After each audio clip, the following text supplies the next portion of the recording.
भी गहरा हो गया था। बानी ने अपनी मेहंदी देखकर गहरी सांस ली। तभी बानी का फोन बजा। बानी कॉल उठाकर बोली, हेलो कबीर। पर कबीर कुछ नहीं बोलता। बानी बोली, कबीर प्लीज कुछ बोलो। कबीर गहरी आवाज में बोला, ये करना जरूरी है। कबीर की बात सुनकर बानी कुछ पल के लिए चुप हो गई। बानी गहरी सांस लेकर बोली, कबीर तुमने ही सिखाया है ना कि हमारे काम में इमोशन नहीं होता, हमें खुद को समर्पित करना होता है, तो मैं वही कर रही हूँ। तुम अच्छे से जानते हो कि रेयांश ओबेरॉय के कितने इलीगल बिजनेसेस हैं। कई तो ऐसे हैं जिनके बारे में हमें भी नहीं पता। वो सब जानने के लिए मुझे रेयांश का होना पड़ेगा। कबीर बोला, मतलब तुम पीछे नहीं हटोगी? बानी बोली, बिल्कुल नहीं। कबीर बोला, एज यू विश, पर संभाल कर। बानी बोली, और सोमांश कैसा है? कबीर बोला, सो रहा है, पर विनीत ने उसे हैंडल कर लिया। बानी बोली, अच्छा ठीक है, शाम को मिलते हैं, बाय। ये बोलकर बानी ने कॉल कट कर दिया। बानी बेड से उठी कि तभी गेट नॉक हुआ। बानी ने गेट खोला। मानसी को देखकर बानी के चेहरे पर हल्की सी मुस्कान आ गई। मानसी अंदर आकर बोली, भाभी आप फ्रेश हो जाइए, आपको रेडी होना है, अभी आपकी हल्दी होगी। मानसी की बात पर बानी ने हाँ में सिर हिला दिया और वॉशरूम में चली गई। नीचे हॉल में शलाका और माया सारी तैयारियां करवा रहे थे। विहान भी उनकी हेल्प कर रहा था। माया बैठकर बोली, हाय मैं तो थक गई। शलाका मजाक उड़ाते हुए बोली, लगता है तुम्हारा बुढ़ापा आ गया है। माया चिढ़कर बोली, क्या दीदी, अभी कहां, अभी तो मैं बहुत यंग हूं, बूढ़ी तो आप लगती हैं। माया की बात सुन शलाका उसे घूरने लगी। माया नकली हंसी हंसते हुए बोली, अरे मैं तो ऐसे ही बोल रही थी। वैसे आपको पता है दीदी, कल रेयांश बानी को अपने फ्लोर पर ले गया था। शलाका हैरानी से बोली, क्या? माया बोली, हाँ, मेरी एक मेड ने उन दोनों को जाते हुए देखा था। सोचो दीदी, आज तक हमने भी वो फ्लोर नहीं देखा और वो लड़की 3 दिन में उस फ्लोर पर पहुंच गई। शलाका बोली, वो तो रहेगी भी वहीं, आखिर रेयांश की बीवी जो बन जाएगी। माया शलाका के पीछे देखते हुए बोली, अरे अभी इसका नाम लिया और ये हाजिर हो गई, बड़ी लंबी उम्र होगी इसकी। माया की बात पर शलाका पीछे मुड़कर देखने लगी। मानसी बानी को नीचे ला रही थी। सबकी नजर बानी पर थी। बानी ने व्हाइट लहंगा पहना था, जिसका दुपट्टा येलो रंग का था। बालों का फ्रेंच बन बनाया हुआ था और फ्लोरल ज्वेलरी, होठों पर बेबी पिंक लिपस्टिक, आंखों में काजल, उसमें बानी बहुत खूबसूरत लग रही थी। माया बानी को देखते हुए बोली, वैसे कुछ भी हो, पर यह है बहुत खूबसूरत। माया की बात पर शलाका एक नजर माया को देखकर बानी को देखने लगी। टिया बानी को देखते हुए बोली, आई कैन बिलीव कि ये आज मेरी भाभी बन जाएगी। आर्यन कॉकटेल पीते हुए बोला, तुम बिलीव मत करना, पर ये तुम्हारी भाभी बनकर तुम्हें तुम्हारी औकात दिखाएगी। टिया गुस्से में बोली, ये मुझे मेरी औकात दिखाएगी, उतनी इसकी औकात नहीं। और एक बात, वो तुम्हारी भाभी भी बनेगी। आर्यन चिढ़कर बोला, आई डोंट केयर। टिया बोली, मुझे ये समझ नहीं आ रहा कि मानसी इतनी खुश क्यों हो रही है, ऊपर से विहान, वो भी सब काम कर रहा है। आर्यन बोला, मानसी को तो एक भाभी चाहिए जो मिल रही है, और विहान, इसका तो मुझे भी समझ नहीं आ रहा, पता नहीं ये इतना खुश क्यों है। मानसी बानी को बीच में बैठा दी। हल्दी के लिए कुछ गेस्ट भी आए थे। बानी अपनी नजरें नीचे किए बैठी थी। थोड़ी देर में रेयांश नीचे आया। उसने एक येलो कुर्ता पहना था। वो बेहद हैंडसम लग रहा था। रेयांश फोन पर बात करते हुए एक साइड खड़ा होकर बानी को देखने लगा। सभी एक एक कर बानी को हल्दी लगाने लगे। टिया और आर्यन को ना चाहते हुए भी हल्दी लगानी पड़ी। शलाका ने आकर बानी को हल्दी लगाई। शलाका हल्दी लगाकर बानी की नजर उतारते हुए बोली, हमेशा खुश रहो और शादी के बाद जल्दी से खुशखबरी भी दे देना, आखिर ओबेरॉय खानदान को उसका वारिस भी चाहिए। शलाका की बात सुनते ही बानी का चेहरा पीला पड़ गया। वहीं रेयांश बानी का चेहरा देखने लगा। शलाका बानी का चेहरा देखकर बोली, अरे क्या हुआ, इतना शर्मा क्यों रही हो? अब शादी होगी तो बच्चा भी तो होगा ही। रेयांश सर्द लहजे में बोला, मिसेस ओबेरॉय, आपको इन सब के बारे में सोचने की कोई जरूरत नहीं, ये मेरा पर्सनल मैटर है। शलाका मुस्कुराते हुए बोली, पर्सनल नहीं है रेयांश, अब बच्चे की बात तो हम ही करेंगे ना, आखिर घर के बड़े हैं हम, और मैं तो तुम्हारी माँ हूं ना। रेयांश बीच में ही कोल्ड वॉइस में बोला, ओह रियली? ये बोलते हुए रेयांश शलाका को घूरने लगा। शलाका रेयांश की आंखें देखकर मानो कुछ समझ गई। शलाका जबरदस्ती मुस्कुराते हुए बोली, चलो छोड़ो, ये तो बात की बात है। इन सब में बानी की हालत खराब हो रही थी। उसने अपने लहंगे को कसकर पकड़ रखा था। बानी की हल्दी लग चुकी थी, इसीलिए वो मानसी को बोलकर अपने रूम में चली गई। रूम में जाते ही बानी अपनी सारी ज्वेलरी निकाल जल्दी से अपने बाल खोलकर वॉशरूम में जाकर शावर ऑन करके खड़ी हो गई। शावर में पानी के साथ बानी की आंखों से आंसू भी बह रहे थे। अनायास ही बानी का हाथ अपने पेट पर चला गया और वो पुरानी यादों में खो गई। 2 साल पहले लंदन, कबीर का फ्लैट। उस रात कबीर और विनीत बानी को फ्लैट में लेकर आए। बानी बिल्कुल शांत थी, वो कुछ नहीं बोल रही थी, मानो उसे कोई सांप सूंघ गया हो। कबीर ने बानी को सोफे पर बैठाया और खुद उसके सामने घुटनों के बल बैठ गया। वही विनीत बानी के लिए पानी लेने गया। कबीर बानी का हाथ पकड़कर बोला, बानी क्या हुआ तुम्हें, तुम कुछ बोल क्यों नहीं रही? देखो मुझे पता है तुमने पहली बार किसी को शूट किया है, पर यह होना ही था, तुम इस बात पर ऐसे रिएक्ट नहीं कर सकती। बानी कबीर को देखकर बोली, उसने गिरने से पहले मुझसे कुछ कहा था। कबीर बोला, क्या? अब तक विनीत भी पानी लेकर आ चुका था। बानी बोली, उसने कहा कि इतना बोलते ही बानी की आंखों से आंसू बहने लगे।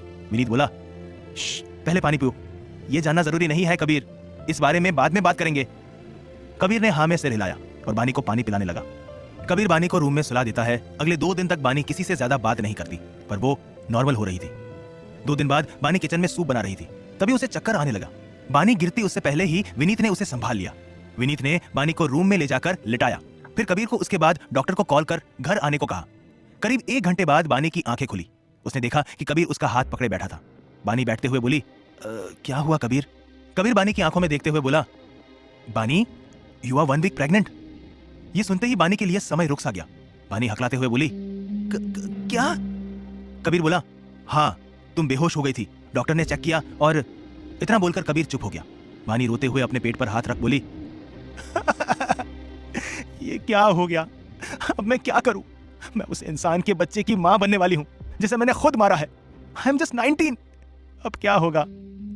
विनीत अंदर आते हुए बोला, कुछ नहीं होगा बिल्ली, ये बेबी तेरा है, चाहे जैसे भी हो, पर ये इनोसेंट है। अब डिसीजन तुम्हें लेना है। कबीर बोला, विनीत सही कह रहा है Bani, this is your innocent soul. Bani अपने पेट पर हाथ रखकर आंखें बंद करके उसे महसूस करने लगी और उसके चेहरे पर हल्की सी मुस्कुराहट आ गई। पिछले 3 महीने बाद कबीर और विनीत बानी का बहुत अच्छे से ख्याल रख रहे थे, लेकिन आज सुबह से ही लंदन में बारिश हो रही थी। कबीर घर आया तो उसने देखा कि फ्लैट पर कोई नहीं है, तो उसने बानी को कॉल किया और उससे पूछा, हेलो बानी, कहाँ हो तुम? बानी कुछ सामान लेने सुपरमार्केट गई थी। वो मार्केट से बाहर निकल रही थी कि तब उसके पास कबीर का कॉल आया। बानी कॉल पिक करके बोली, हेलो कबीर। कबीर बोला, बानी कहाँ हो तुम? वेदर ठीक नहीं है और तुम फ्लैट पर नहीं हो। बानी हंसते हुए बोली, अरे ओवर प्रोटेक्टिव कबीर, रिलैक्स, मैं सुपरमार्केट आई थी, बस निकल रही हूं। तुम्हें पता है मैं इसी आवाज के साथ फोन ऑफ हो गया। कबीर चिल्लाकर बोला, बानी। कबीर को पता था कि बानी कहां होगी, इसलिए वो जल्दी से सुपरमार्केट गया और वहां का नजारा देखकर उसका दिल मुंह को आ गया। बानी जमीन पर बेहोश पड़ी थी, उसके लोअर बॉडी से ब्लड निकल रहा था। एम्बुलेंस आ चुकी थी। कबीर को अंदाजा हो गया था कि क्या हुआ था। करीब 2 घंटे बाद बानी की आंखें खुली। उसने खुद को हॉस्पिटल बेड पर पाया। बानी अपने पेट पर हाथ रखकर रोने लगी। उसे एहसास हो गया था कि उसका बच्चा। कबीर और विनीत दोनों साथ में अंदर आए। आज पहली बार कबीर की आंखों में आंसू थे। वो इस बच्चे से काफी अटैच हो गया था। कोई कुछ बोलता उससे पहले बानी अपने आंसू पोंछकर सर्द लहजे में बोली, आज के बाद इस बारे में कभी कोई बात नहीं होगी। उस दिन के बाद से तीनों में से किसी ने भी कभी भी बानी की प्रेगनेंसी के बारे में जिक्र नहीं किया। वो बात वहीं लंदन में दफन होकर रह गई, और यह भी कि सुपरमार्केट में क्या हुआ था। फ्लैशबैक खत्म। आज इतने वक्त बाद बानी को वो सब फिर से याद आ गया था। बानी रोते हुए वहीं नीचे बैठ गई। बानी वहीं बैठी थी कि तभी वॉशरूम का गेट खुला और रेयांश अंदर आया। वो बानी को फर्श पर ऐसे शॉवर के नीचे रोता देख उसके पास बैठ गया। फिर उसने उसे कसकर अपने गले से लगा लिया। बानी को अभी भी कुछ होश नहीं था।